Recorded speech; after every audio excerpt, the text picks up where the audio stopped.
இன்னும் எத்தனை படத்தை காப்பி அடிப்ப? அட்லியை கழுவி ஊற்றிய தனுஷ் பட தயாரிப்பாளர். தமிழ் சினிமாவில் பிரபல இயக்குநர்களில் ஒருவராக திகழ்ந்து வருகிறார் இயக்குனர் அட்லி. மெர்சல் படத்திற்கு பின்னர் இவர் தமிழ் சினிமாவில் ஒரு முக்கிய இயக்குனர் பட்டியலில் சேர்ந்து விட்டார். என்னதான் ஷங்கரின் உதவி இயக்குனராக பணியாற்றி வந்தாலும் இவர் இயக்கி வரும் படங்கள் என்னவோ பெரும்பாலும் காப்பி கதைகளாக தான் இருந்து வருகிறது. இவர் இறுதியாக இயக்கிய மெர்சல் திரைப்படம் மாபெரும் வசூல் சாதனைகளை குவித்தது. இருப்பினும் இந்த படம் ரஜினி நடித்த 3 முகத்தின் அச்சு அசல் காப்பி என்று பலருக்கும் பச்சையாக தெரிந்தது. அதுபோக தற்பொழுது அட்லி இயக்கி வரும் விஜய் 63 படமும் காப்பி சர்ச்சையில் சிக்கியுள்ளது.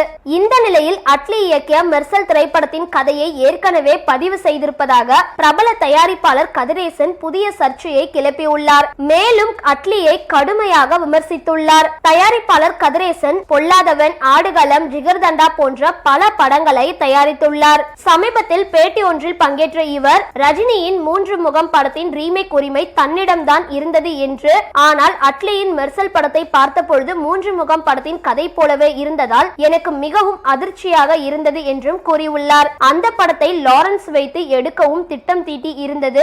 ஆனால் அதற்குள்ளவே அட்லி அந்த படத்தை எடுத்துவிட்டார். அட்லியால் எனக்கு 4 கோடி நஷ்டம். இன்னும் எத்தனை காலம்தான் அட்லி இது போன்று காப்பி படம் எடுத்துக்கொண்டே இருப்பார் என்று அட்லியை கடுமையாக விமர்சித்துள்ளார். இந்த வீடியோ பத்தின உங்களோட கருத்துக்களை கீழே இருக்க கமெண்ட் பாக்ஸ்ல போஸ்ட் பண்ணுங்க. இந்த வீடியோவை லைக் பண்ணுங்க, ஷேர் பண்ணுங்க, மறக்காம பக்கா டிவியை சப்ஸ்கிரைப் பண்ணுங்க.